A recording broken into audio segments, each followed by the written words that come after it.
is a very special episode of our campaign Sustainable Is Attainable. It's an initiative of Tata Power with News18 Network.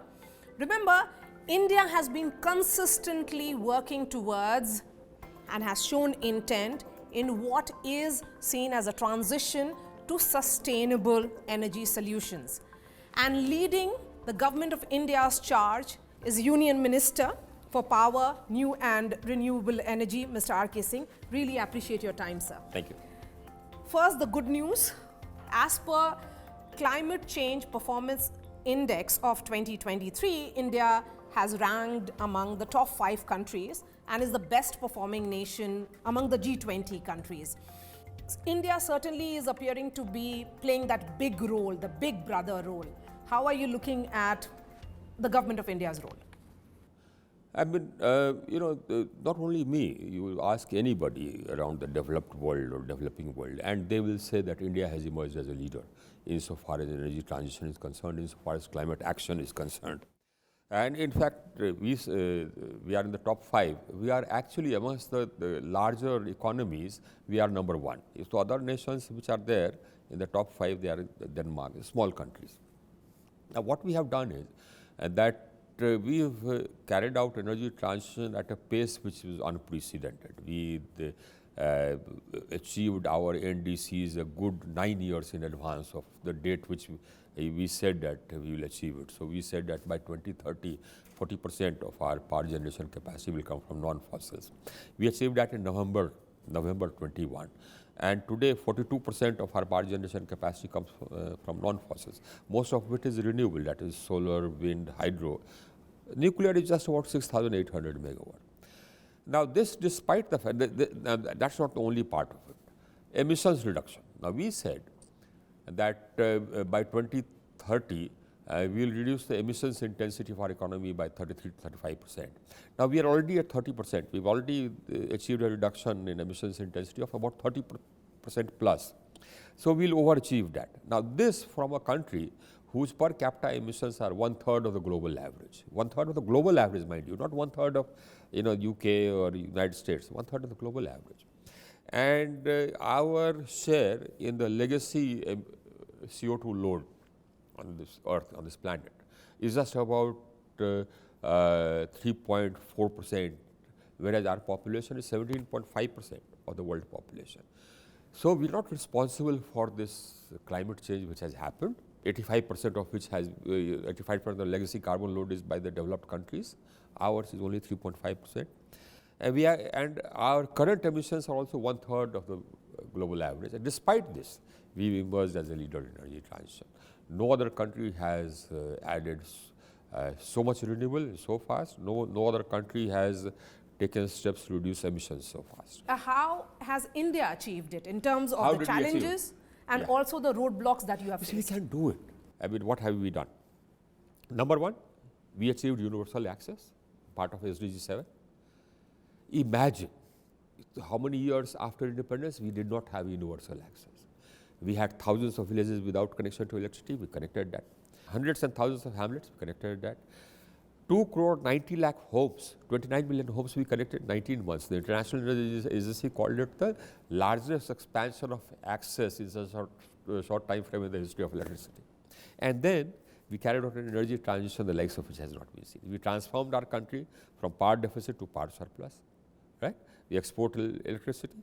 We connected the whole country into one grid, running on one frequency. Today, my grid is the largest integrated grid in the world, bar none.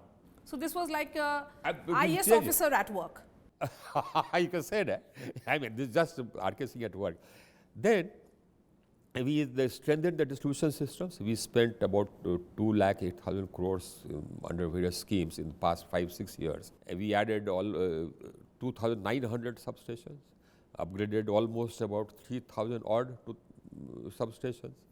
The change or added almost about 7.5 lakh circuit kilometers of HT lines, LT lines.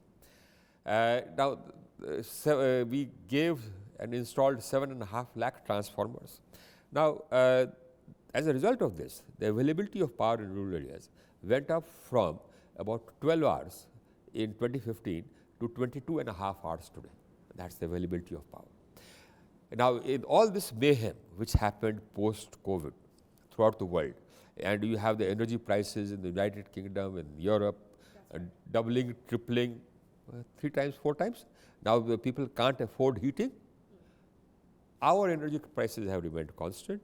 Where you have load shedding all around you. You don't have any load shedding in our country. And the crisis in the neighborhood. Yes, despite the fact that my power demand has grown up by 12.5% in the last quarter.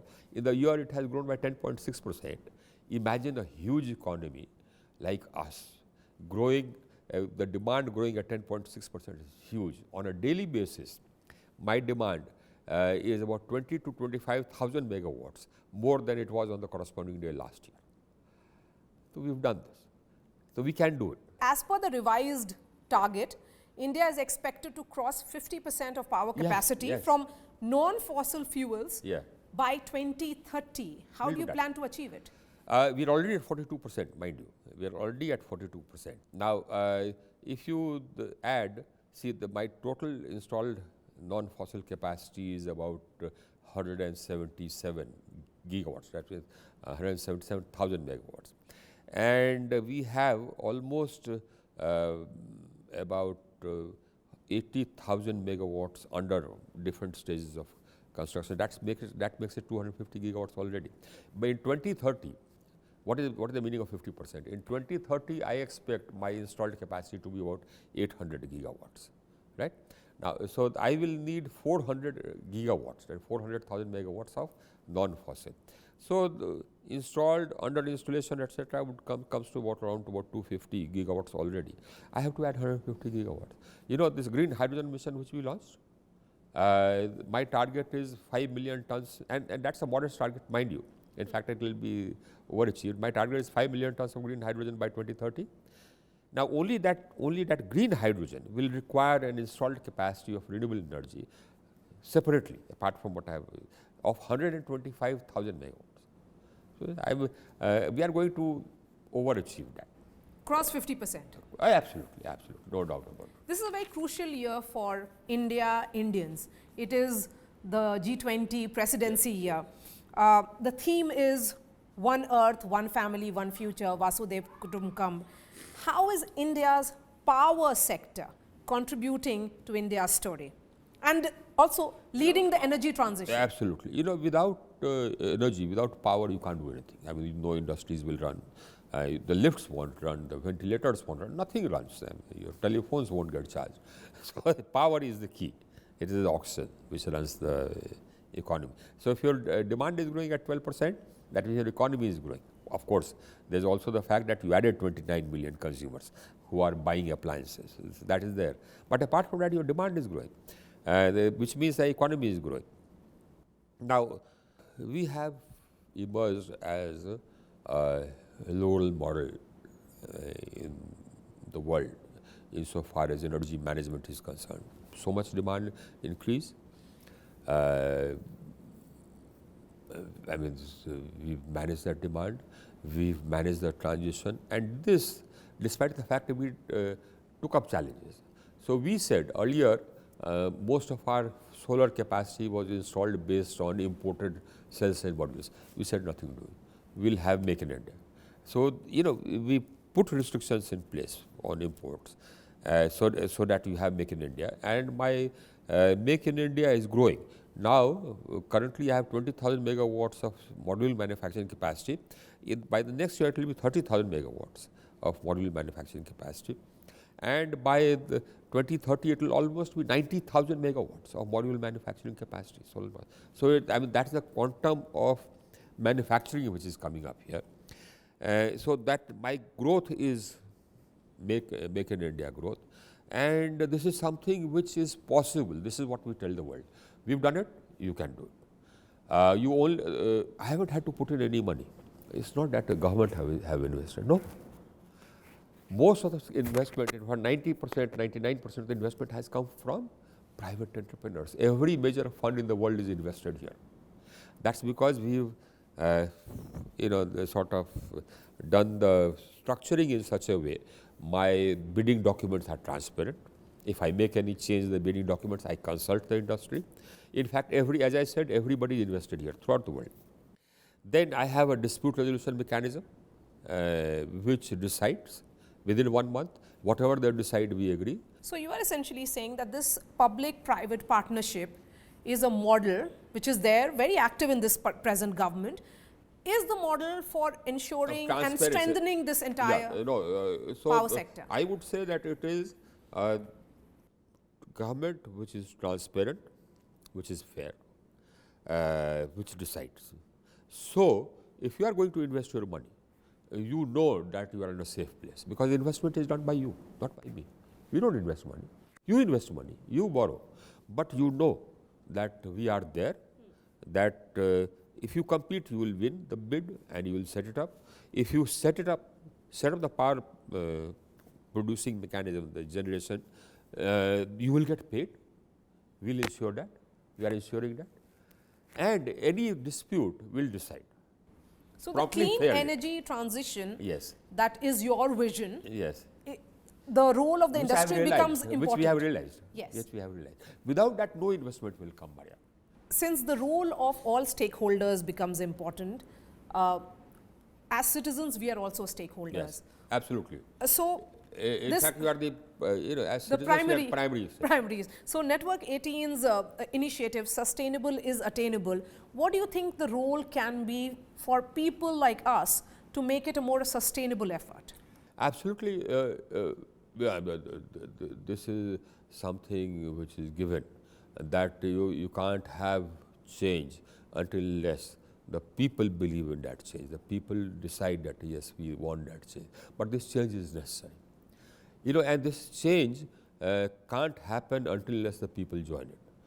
You see, we have to realize as Homo sapiens that there's just one boat we are in. There's no alternative boat. There's no alternative planet. We can't migrate from this planet to anywhere else. So it is incumbent upon us to save this planet. Now, in order to save this planet, we just have to remember one thing.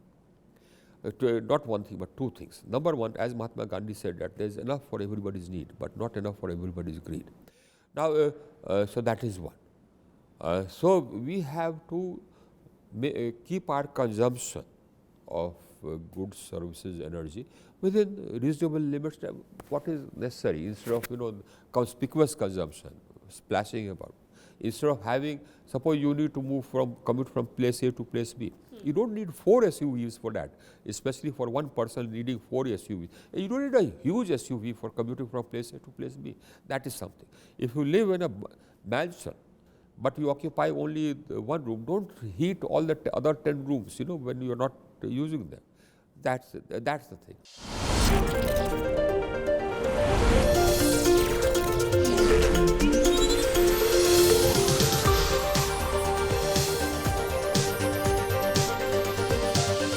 You've talked about solar energy capacity. I'm looking at some statistics here. That has increased significantly from 2019. At that time, it was 28,180 megawatts. In March 2019, it has doubled to 53,996 at the end of 2021-2022. Then in that vision of India's 2070 net zero, what role do you think the solar energy will play? Critical. Critical. Not only solar, entire renewable energy, because going to net zero means 3 things. One, of course, is that, in fact, 4 things. One is that you electrify your economy and green the electricity, right? So, whatever industries or energy consumption is by non-electrical means, that is by coal, coke, petroleum, etc., you switch it over to electricity. That is one. And then you green the electricity. That means your power generation comes from renewables. That is one. So that's what we are doing. So now, how do you green the electricity? By solar, wind, hydro, etc.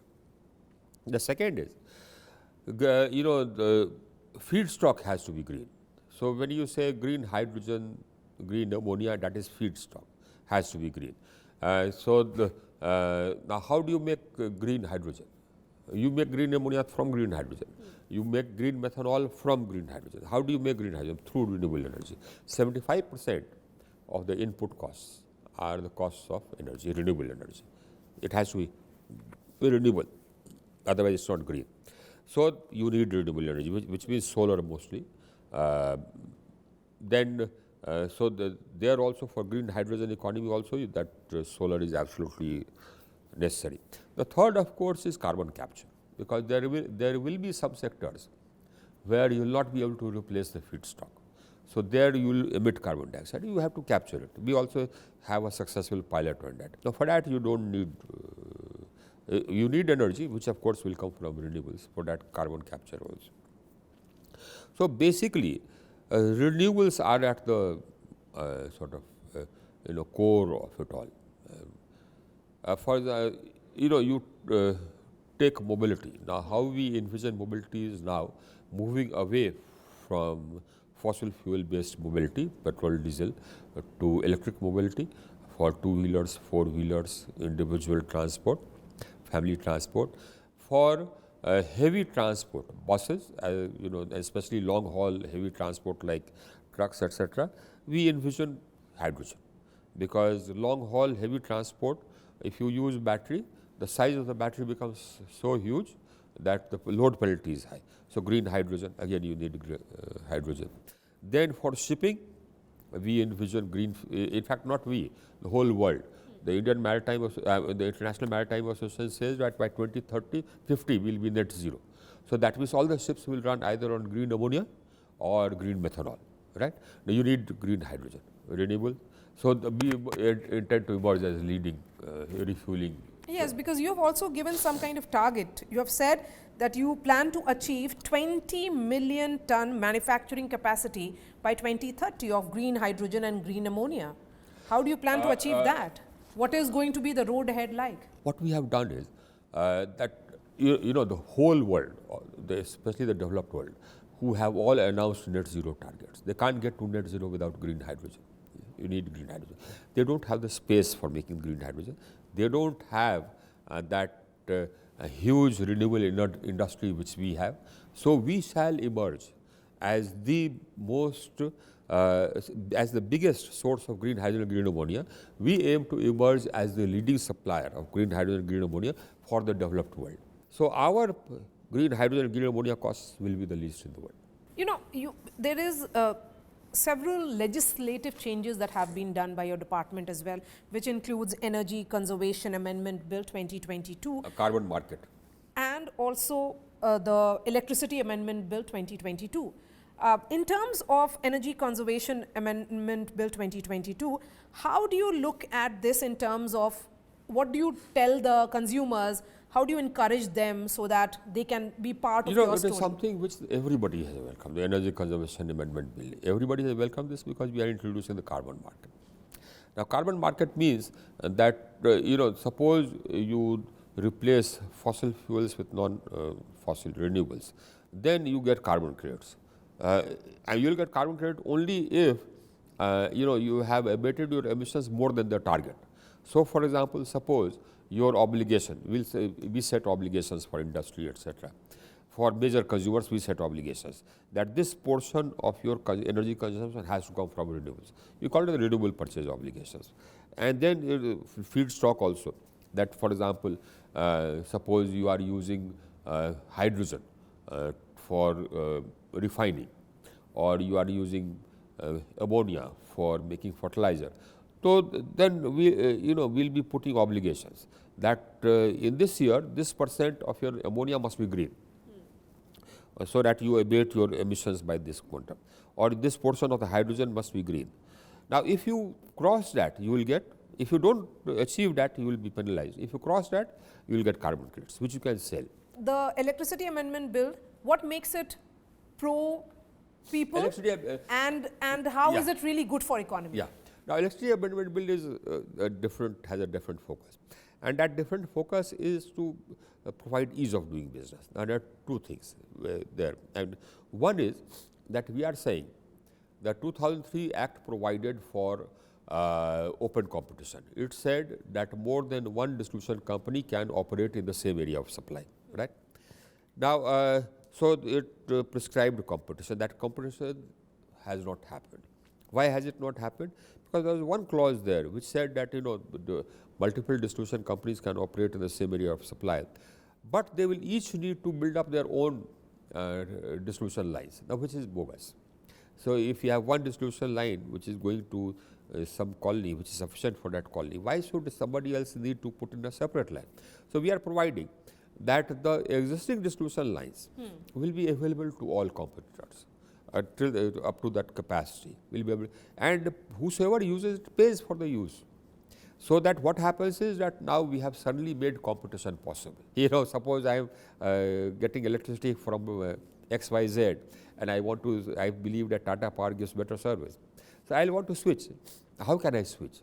I should have that. I should have that choice as a consumer. How do I switch? I can, if Tata Power will be required to set up a separate line to connect me, I mean, that's not possible.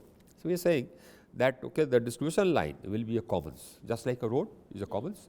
Anybody can use it. On that note, Yeah. I want to understand your final vision and Prime Minister Modi's vision about the coming decade, and that will be my final question to you.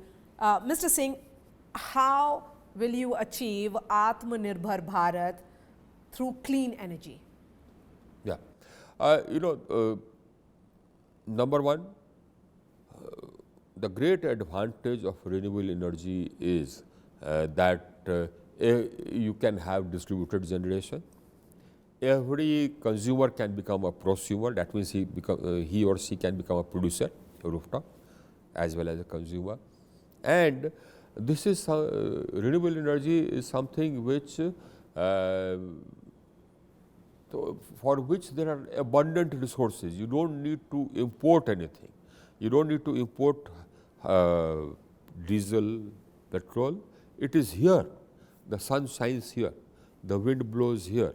You just have to utilize the force which nature has given us.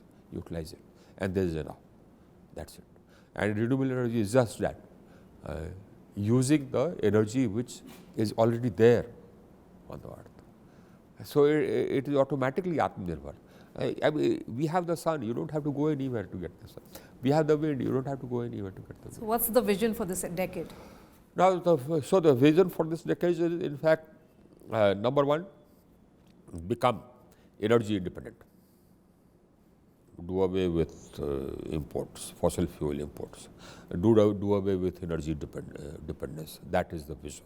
The vision is reduce our emissions further, despite the fact that we emit very little compared to the rest of the world. Despite that, as we grow, there has to be a further decoupling between our sort of consumption and energy intensity or emissions intensity. That decoupling is happening, in our country, is already happening, as I said. But our, we still need to travel some distance further, and India makes a difference. Why? Because we are large. So even if we reduce our per capita emissions by this much, for the world it's a huge amount. And you have traveled a long distance. Yeah. And several miles to go. Really appreciate your time. Thank you so much for your time Bye. here, sir.